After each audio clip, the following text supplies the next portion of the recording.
Sa kadaghan sa mga lungsod ug syudad nga ato na bisita, daghan na kayo tag nadiskubrihan. Karon panahon na aron ato diskubrihon ang diving paradise of Cebu, ang lungsod sa Moalboal. Ako si Matt, dinhi lang sa atong programa nga para gyud natong mga lagan nga ganahan og hilig kayo mag suroy-suroy.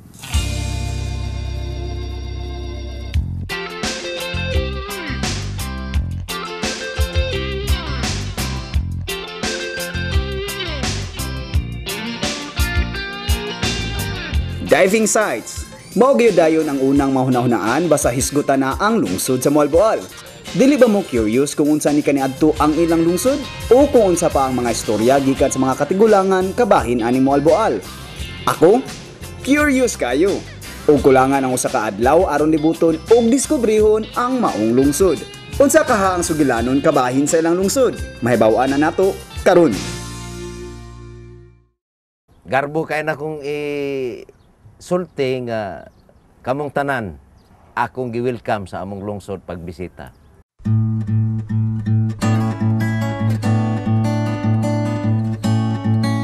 Nahimutang sa habagatang kasadpang bahin sa lalawigan sa Sugbo kining usa ka matahom nga lungsod sa Moalboal. Mga 89 kilometers o 2 ka oras ug tunga nga biyahe gikan sa siyudad sa Sugbo, maabot na nimo ang maong lungsod. Pinaagi sa pagsakay og bus sa South Bus Terminal, VHAR o di ba kaha private vehicle. Nahugpong kini sa lungsod sa Alcantara sa Aminang Bahin, lungsod sa Badyan sa Habagatan, Tanyon Strait sa kasadpan ug lungsod sa Argao sa Sidlakan. Doon na kini 15 ka mga barangay. Ang lungsod sa Moalboal na ilaisip sa ka-famed tourist destination ngadto sa mga local ug non-local tourists. Tungod kay ang Moalboal sikat sa ilang maanindot kayo nga baybayon ug white sandy beaches. Apan dili lamang kana ang anaa sa Moalboal. Daghang pagyud kayo kitag laing makita ug ma-enjoy dinhi sa ilang lungsod. Bisan asa siguro nga lugar naa gayoy sugilanon. Adunay kaugalingong panghinubay kung unsa gayoy gigikanan sa lugar.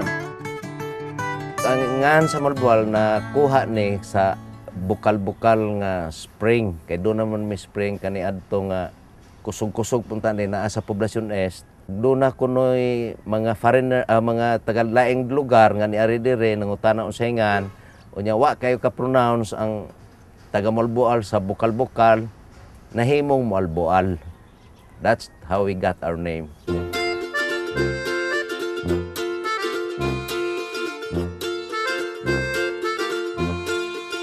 Dinhi sa Moalboal, daghan pud sila nga mapaambit nga mga kabilin. Sigurado ako nga gikapanghambog gayud sa mga Moalboalanons. Ato kining tagsa-tagsa og suroy, mga suroyan.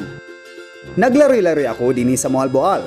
I found out nga dinhi sa tubangan silang munisipyo, nahimutang ang ilang labing karaang karsada. Mao ni ang Lagunos Street, ang pinakakaraan nga street dinhi sa lungsod sa Moalboal.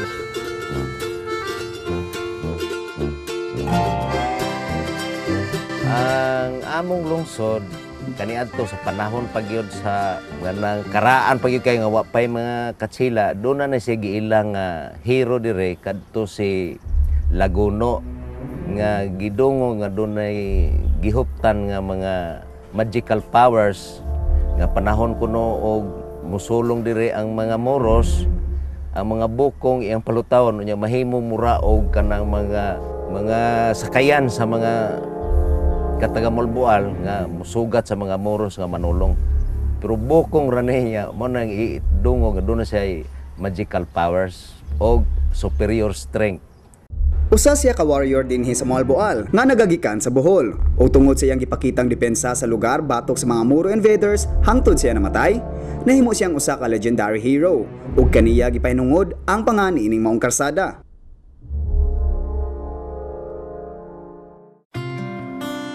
Dili kayo layo gikan sa pinakakarang karsada nahimutang ang ilang sentro sa Katolikong pagtuo, ang San Juan Nepomuceno Parish. Kini siyang parokya tukod yun ni siya February 6, 1852. No, so mga 160 years na ang maong parokya. Unya sa panahon mauna ni siya ang kahimtang do sa maong parokya. Mao ni siya ang bag-o nga simbahan.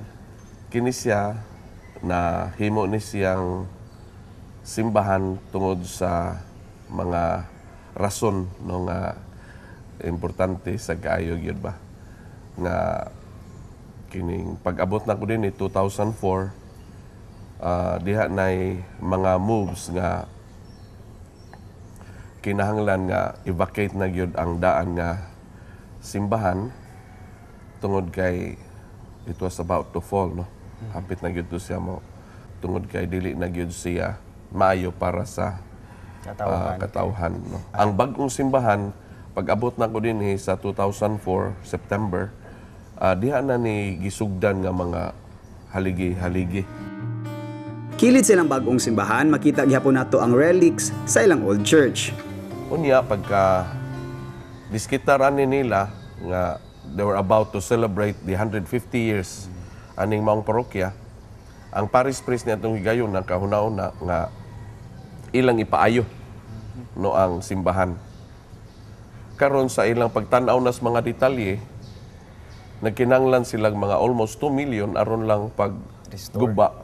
No, pagguba lang o pagpakanaog sa atop. So, dunay usa ka ni sugyot nga with the 2 million you can start a decent church, no.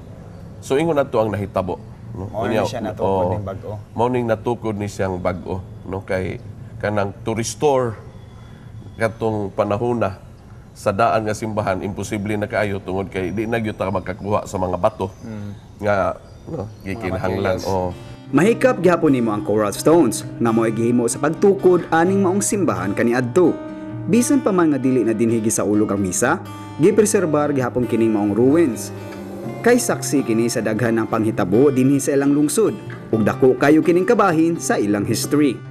Kining ruins ato ni siyang i-preserve ato gyud protektahan unya doon na niya higayon kung ato na ning maayo nga mumisa gihapon ko dinhi once a month kanang 5:30 nga mass if it's not going to rain, no.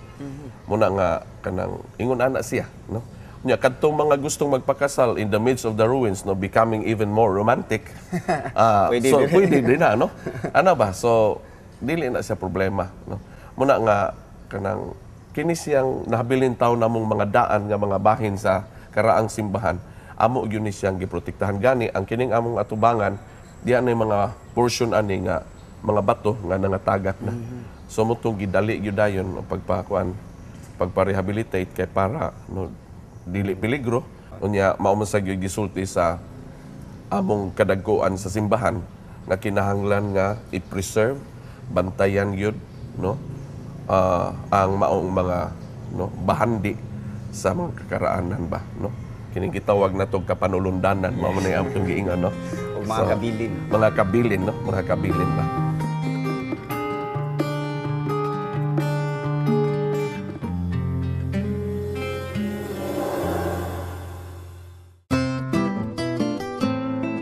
Ubos nga bahin sa gihimutangan sa simbahan, aduna kay makitang luna. Kita mo ning dakong hawan, kini mo ang ilang church plaza ug dinhi kasagaran ang venue kung adunay mga activities ang ilang lungsod.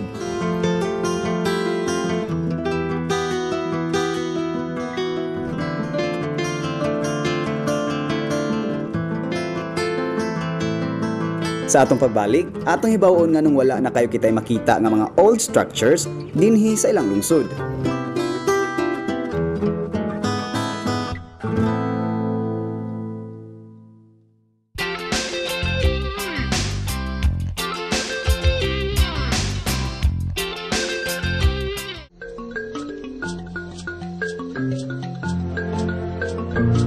Kay sentro man sa poblasyon kining maong Laguno Street, makita usab nato ang usa ka monumento sa atong nasudnong bayani.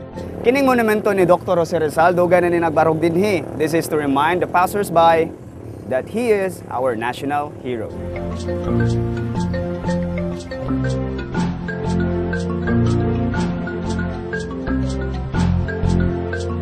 Dinhi usab sa poblasyon makita ang gituhuang burial site sa ilang legendary hero nga si Laguno. Gitawag kini nila og Laguno's Log nga hangtod karon ang marker makita gihapon kung low tide.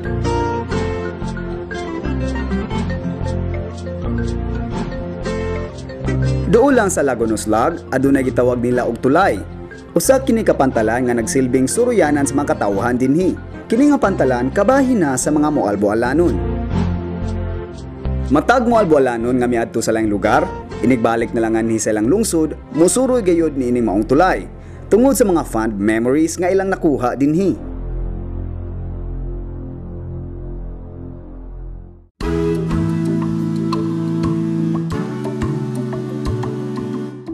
Luyo sa ilang munisipyo na himutang ang ilang heritage park. Daghan kayong mga anhi-dinhi aron magpahangin kay duol man kini sa dagat. Makita usab nimo ang kabungturan sa silingan ng mga lungsod nga sa mga mata makabusog. Dinhi usab nimo makita ang Badyan Island ug ang diving site nga mao ang Pescador Island. Nindot kayo magtambay dinhi kay makarelieve sa stress tungod sa imong makita nga maanindot kayo. View sa dagat ug bukid, walay samang kanindot.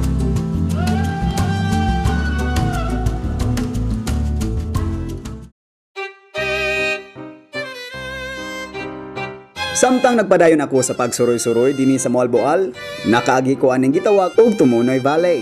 Kini mo ang Tumunoy Valley ug dinhing dapita daghang mga Hapon nga gipang-ambush sa atong brave Filipino guerrillas. Ug agig panimaw sa mga Hapon, ila pud gisunog ang Moalboal ni atong August 13, 1944 alauna sa hapon. Ug mao na karon nga dili kita kita og mga karaan kayo nga may struktura dinhi.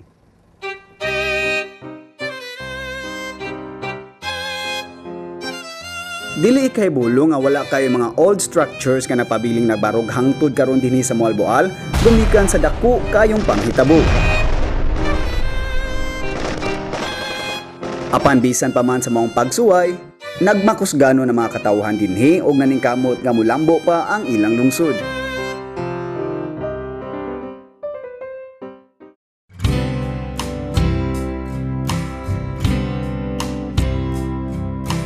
Sa akong paglibot-libot dinhi sa Moalboal, ubay-ubay na usab ako og nasabtan og nahibaw-an kabahin sa ilang lungsod. Kay bao ko nga this town still have more to offer.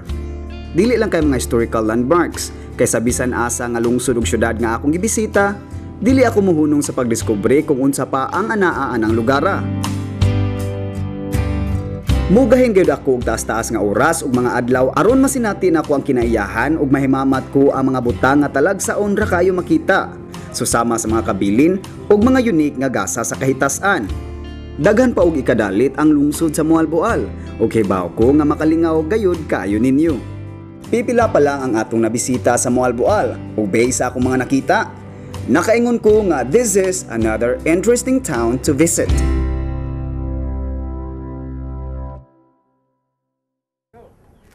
Ang lungsod sa Moalboal rich in history and heritage. Ug ato kanang nasayran samtang kita naglibot suroy sa ilang lungsod.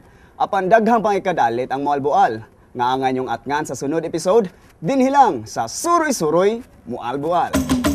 Third strike. Sa Carrera.